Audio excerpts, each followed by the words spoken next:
പണ്ട് തമാശയ്ക്കോ അല്ലെങ്കിൽ സറ്റേറിക്കലായോ പറയുമായിരുന്നു ഒരു കാലിലെ മന്ത് മറ്റേ കാലിലേക്ക് മാറ്റുന്ന ഏർപ്പാടാണ് ഓരോ 5 വർഷവും നടക്കുന്നത് എന്ന്. അതിനൊക്കെയുള്ള കാലം കഴിഞ്ഞിരിക്കുന്നു. ആ നിലയ്ക്കൊന്നും അല്ല ഇപ്പോൾ, ആ നിലയ്ക്കുള്ളൊരു ബൈപ്പോളാർ സംവിധാനം അല്ല കേരള രാഷ്ട്രീയം ഇപ്പോൾ എന്നുള്ളത് കൂടി ഒരു വളരെ പ്രധാനപ്പെട്ട കാര്യമാണ്. അവിടെ നോക്കൂ, എന്തുകൊണ്ട് CPM ശ്രീ രാജേഷ് ആ ആഴങ്ങളിലേക്ക് പോകുന്നില്ല എന്ന പ്രശ്നമുണ്ട്. പിണറായി വിജയൻ എന്നൊരു വ്യക്തിയിൽ എല്ലാ പ്രശ്നങ്ങളും ചാരുക എന്നുള്ളതല്ല ഇതിൻ്റെ അർത്ഥം. എനിക്ക് തന്നെ പല ഇടതുപക്ഷ നേതാക്കളും അയച്ചെന്നൊരു വീഡിയോ ഉണ്ട്. അത് തമിഴ്നാട് മുഖ്യമന്ത്രി സ്റ്റാലിൻ്റെ വീഡിയോ ആണ്. അവിടെയും പരാജയം സംഭവിച്ചു. പരാജയപ്പെട്ട മുഖ്യമന്ത്രിയാണ് സ്റ്റാലിൻ. അദ്ദേഹം പിന്നെ പാർലമെന്ററി പാർട്ടിയെ നയിക്കുന്ന പ്രശ്നം അവിടെയില്ല, കാരണം അദ്ദേഹവും പരാജയപ്പെട്ടു. പക്ഷെ അദ്ദേഹത്തിൻ്റെ അണികളോടും നേതാക്കളോടും പ്രവർത്തകരോടും സാധാരണ മനുഷ്യരോടും ഒക്കെ പറഞ്ഞിട്ടുള്ള ഒരു വീഡിയോ ഉണ്ട്. പറയുന്നത് ഉടൻപിറപ്പുകളെ ഇനി നിങ്ങൾ പറയൂ, ഞാൻ കേൾക്കാം എന്നുള്ളതാണ്. ഒരു വെബ്സൈറ്റ് തുടങ്ങിയിരിക്കും, ജനങ്ങൾ പറയുന്ന കാര്യങ്ങൾ കേൾക്കാൻ. അവരുടെ കുഴപ്പം കൊണ്ട് ഇവരുടെ കുഴപ്പം കൊണ്ടൊന്നും പറയണ്ട എന്ന് അദ്ദേഹം പറഞ്ഞുകൊണ്ട് ജനങ്ങളെ കേൾക്കാൻ തീരുമാനിക്കുകയാണ്. ഒരു മുൻവിധിയുമില്ലാതെ ഞാൻ നിങ്ങളെ കേൾക്കാം, തിരുത്താം എന്ന് തോറ്റുപോയ ഒരു നായകൻ ജനങ്ങളോട് പറയുന്നത് നമ്മൾ തൊട്ടപ്പുറത്തെ സംസ്ഥാനത്ത് കണ്ടു. ഇവിടെ പക്ഷേ ഇപ്പോഴും ഞങ്ങൾക്കല്ല ജനങ്ങൾക്കാണ് പിഴച്ചത് എന്ന മട്ടിൽ, ജനങ്ങൾ അലസമായി വോട്ട് ചെയ്തുകൊണ്ടല്ലേ ഞങ്ങൾക്ക് ഈ ഗതി വന്നത്, ഞങ്ങളെ ഇത്രയും കാര്യങ്ങൾ ചെയ്താൽ ഞങ്ങളെയൊക്കെ തോൽപ്പിക്കാൻ പാടുണ്ടായിരുന്നു എന്ന മട്ടിലാണ് ഇപ്പോഴും ഇവിടെ കാര്യങ്ങൾ. അങ്ങനെ ആണ് കാര്യങ്ങൾ എന്ന് ഞാൻ ഏതായാലും വിചാരിക്കുന്നില്ല. അങ്ങനെ വിചാരിക്കുകയും അതിനനുസരിച്ച് പ്രവർത്തിക്കുകയും ചെയ്യുന്ന ഒരു പാർട്ടിയല്ല കമ്മ്യൂണിസ്റ്റ് പാർട്ടി എന്ന് പറയുന്നത്. അപ്പോൾ ഇതിനകത്ത് ഈ ചർച്ചയുടെ ഒരു ഉന്നം എന്ന് പറയുന്നത് ഇപ്പം പിണറായി വിജയൻ പ്രതിപക്ഷ നേതാവായി വന്നതിനെ സംബന്ധിച്ചാണ്. ഇതിനു മുമ്പ് ഇടതുപക്ഷം പരാജയപ്പെട്ടതിന് ആ സമയത്ത് അതിൻ്റെ ഒരു സമീപ ദിവസങ്ങളിൽ ഉള്ള ഒരു ചർച്ച എന്താണെന്ന് ചോദിച്ചു കഴിഞ്ഞാൽ, പിണറായി വിജയൻ പ്രതിപക്ഷ നേതാവായി വരുമോ, അദ്ദേഹം ആ സ്ഥാനം അലങ്കരിക്കുവാൻ വരുമോ എന്നായിരുന്നു. മാധ്യമങ്ങളടക്കമുള്ള ആളുകൾ, നമ്മൾ പല ആളുകളും ചർച്ചയാണ് അദ്ദേഹം അതിന് തയ്യാറാകുമോ, ഒരു മുഖ്യമന്ത്രി എന്നുള്ള നിലയിൽ 10 വർഷം ഭരിച്ചതിന് ശേഷം ഒരു പ്രതിപക്ഷ നേതാവായി അദ്ദേഹം വരുമോ എന്നുള്ളതായിരുന്നു ചർച്ച. ഇപ്പോൾ അദ്ദേഹം പ്രതിപക്ഷ നേതാവായി വന്നു.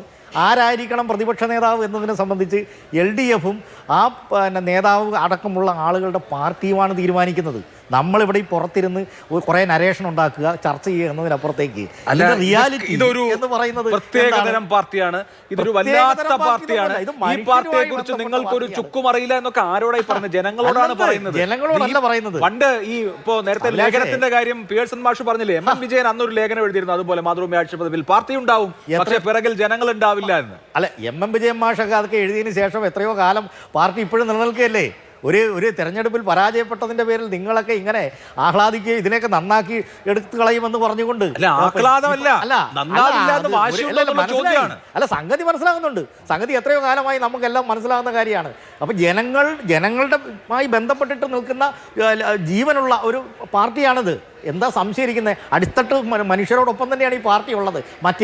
കേരളത്തിലെ മറ്റേത് പാർട്ടിയേക്കാൾ ഇപ്പോഴും അങ്ങനെ തന്നെയാണ്. എന്താ സംശയമുള്ളത്? അതിൻ്റെ വർഗ്ഗ താല്പര്യം എവിടെയാണുള്ളത്? അടിത്തട്ട് മനുഷ്യരോടൊപ്പമാണ്. ഒരു സംശയവും നിങ്ങൾക്ക് വേണ്ട. അപ്പം നിങ്ങളെ സംബന്ധിച്ചിടത്തോളം പിണറായി വിജയൻ പ്രതിപക്ഷ നേതാവായാലും പ്രശ്നമാണ്, പ്രതിപക്ഷ നേതാവായില്ലെങ്കിലും പ്രശ്നമാണ്. പക്ഷേ ഞാൻ പറഞ്ഞില്ലേ, ഒരു വളരെ ക്രിയാത്മകമായിട്ടുള്ള, വളരെ കൃത്യമായിട്ടുള്ള ഒരു പ്രതിപക്ഷമായി തന്നെ ഈ ഇടതുപക്ഷം പ്രവർത്തിക്കുമെന്നുള്ള കാര്യത്തിൽ യാതൊരു സംശയവുമില്ല. പക്ഷേ അത് നമ്മൾ ഇനി വരുന്ന കാലങ്ങളിൽ നമ്മൾ കാണും. ഈ 5 വർഷത്തിനുള്ളിൽ ഉള്ള ഓരോ കാര്യങ്ങളിലും നമ്മൾ കാണും. വളരെ കൃത്യമായിട്ടുള്ള ക്രിയാത്മകമായ ഇടപെടൽ നടത്തി ഒരു പ്രതിപക്ഷം എന്നുള്ള നിലയിൽ വളരെ കൃത്യമായ ഇടപെടലുകൾ നമ്മൾ നടത്തും. ഒരു സംശയവും വേണ്ട കാര്യത്തിൽ. പക്ഷേ നിങ്ങൾക്ക് ഇപ്പോൾ പിണറായി വിജയൻ പ്രതിപക്ഷ നേതാവായി വന്നത് പ്രശ്നം. ഇതിനു മുമ്പ് നിങ്ങൾ അങ്ങനെ ആയിരുന്നില്ലല്ലോ ചർച്ച ചെയ്തത്. അപ്പം ഇങ്ങനെയല്ല നമ്മൾ യഥാർത്ഥത്തിൽ ഇതല്ല നമ്മൾ യഥാർത്ഥത്തിൽ ചർച്ച ചെയ്യേണ്ടത്. ഇവിടെ ചർച്ച ചെയ്യേണ്ടത് പിയേഴ്സൺ മാഷ് പറഞ്ഞാൽ ഒരു കാര്യമുണ്ട്, പക്ഷേ അതിനകത്ത് ചില വിഷയങ്ങളുമുണ്ട്. അതും കൂടെ പറഞ്ഞു തരാം. അതിൻ്റെ അകത്ത് ഇനി വരുന്നത്, ഇപ്പം അദ്ദേഹം പറഞ്ഞതിൽ അദ്ദേഹം അതിൻ്റെ വിവക്ഷ എന്താണെന്ന് വെച്ച് കഴിഞ്ഞാൽ, ഇനി വരുന്ന തെരഞ്ഞെടുപ്പുകളിൽ BJP അടക്കമുള്ള മറ്റ് ചില കക്ഷികൾ, വർഗീയത ഉന്നം വെച്ചുകൊണ്ടുള്ള പല ശക്തികളും മുന്നോട്ട് വരാനുള്ള ഒരു സാധ്യത എന്നുള്ള നിലയിലേക്ക് കേരളത്തിൻ്റെ ഒരു സാമൂഹ്യ ചിത്രം ഇവിടെ വ്യക്തമായി വരുന്നുണ്ട്. അത് അങ്ങനെ തെളിഞ്ഞു വന്നിട്ടൊന്നുമില്ല. പക്ഷേ അതിനുള്ളൊരു സാധ്യത ഇപ്പോൾ UDFൻ്റെ ഒരു ഗവൺമെൻറ് വരുന്നതിൻ്റെ ഒരു പശ്ചാത്തലത്തിൽ അങ്ങനെയും കൂടി ചിന്തിക്കേണ്ടതുണ്ട്. അപ്പോൾ അതിനെയും പ്രതിരോധിക്കേണ്ട ബാധ്യത ഇടതുപക്ഷത്തിനുണ്ട്. ആ തിരിച്ചറിവും ഇടതുപക്ഷത്തിനുണ്ട്, CPIM-നുണ്ട് പ്രത്യേകിച്ച്. എന്താ സംശയിക്കുന്ന ആ കാര്യത്തിൽ? അത്തരത്തിലുള്ള വർഗീയ ശക്തികളുടെ, പ്രത്യേകിച്ച് BJP പോലെ RSS പോലുള്ള വർഗീയ ശക്തികളുടെ സൂക്ഷ്മമായിട്ടുള്ള ഒരു കാര്യം. അപ്പോൾ അതാണ് പിയേഴ്സൺ മാഷ് സൂചിപ്പിച്ച ഒരു കാര്യം, അബിൻ വർക്കി അടക്കമുള്ള ബഹുമാനപ്പെട്ട MLA-യോട് അടക്കം സൂചിപ്പിച്ച ഒരു കാര്യം അത് തന്നെയാണ്, ഒരു സംശയമില്ല കാര്യത്തിൽ. അപ്പം ആ ഒരു ശക്തിയെ എങ്ങനെയാണ് കൈകാര്യം ചെയ്യുന്നത്? ഇപ്പം തന്നെ 3 സീറ്റ് അവർക്ക് ലഭിച്ചിരിക്കുകയാണ്. ഈ 3 സീറ്റ് ലഭിച്ചതിൽ നിന്ന് തന്നെ നമുക്ക് മനസ്സിലാക്കാം എത്ര ഇഞ്ചോടിഞ്ച് പോരാട്ടം, നല്ല പോർ പൊരുതിയതിന് ശേഷമാണ് ഇടതുപക്ഷം 2ാം സ്ഥാനത്തല്ലേ. നല്ല പോർ പൊരുതിയിട്ടാണ് പിന്നെ കോൺഗ്രസ് അവിടെ 3ാം സ്ഥാനത്തേക്ക് പോയി. എന്തുകൊണ്ടാണ്? അപ്പോൾ അത്ര കൃത്യമായിട്ടുള്ള വലിയ തരത്തിലുള്ള കോൺഗ്രസിൻ്റെ അടക്കം UDF-ന്റെ അടക്കമുള്ള ആളുകളുടെ വോട്ട് ഷെയർ BJP-യിലേക്ക് NDA-ക്ക് പോയതിന്റെ ഒരു കാര്യങ്ങൾ കൂടിയുണ്ട് അതിന്റെ നമ്മൾ ഉണ്ടല്ലോ. വളരെ അനായാസമായ അരിത്തമെറ്റിക്കിൽ നിൽക്കില്ല. 2016-ൽ കിട്ടിയ LDF-ന് ചാത്തന്നൂരിൽ കിട്ടിയ 2016-ലെ വോട്ട് എത്ര, 2026-ൽ കിട്ടിയ വോട്ട് എത്ര എന്നൊന്ന് കമ്പയർ ചെയ്ത് നോക്ക്. 10 കൊല്ലം കൊണ്ട് എത്ര വോട്ട് കുറഞ്ഞു നോക്കുക. ഒരു പക്ഷത്ത് നല്ല വോട്ട് ഒഴുകുന്നത് അതൊരു സൊസൈറ്റൽ ചേഞ്ച് ആണ്, അത് സംഭവിക്കുന്നുണ്ട്. അതുകൊണ്ട് അവരുടെ വോട്ടല്ല മറ്റൊരു എന്ന സിമ്പിൾ ആയിട്ടുള്ള ലോജിക് അവിടെ അപ്ലൈ ചെയ്യരുത്. അങ്ങനെയല്ല സംഭവിച്ചിട്ടുള്ളത്. അഭിലാഷ്, അങ്ങനെ ഉള്ള കാര്യമല്ല പറഞ്ഞത്. പക്ഷേ ഇതിനകത്ത് വസ്തുതകളുണ്ടെന്ന് ഞാൻ പറഞ്ഞത്. വളരെ സൂക്ഷ്മമായി നമ്മൾ ഒരു സെക്യുലർ പാർട്ടികളെല്ലാം തന്നെ, ജനാധിപത്യത്തിലും മതനിരപേക്ഷതയിലും വിശ്വസിക്കുന്ന സെക്യുലർ പാർട്ടികളെല്ലാം തന്നെ വളരെ സൂക്ഷ്മമായി മനസ്സിലാക്കേണ്ട ഒരു കാര്യമുണ്ട്.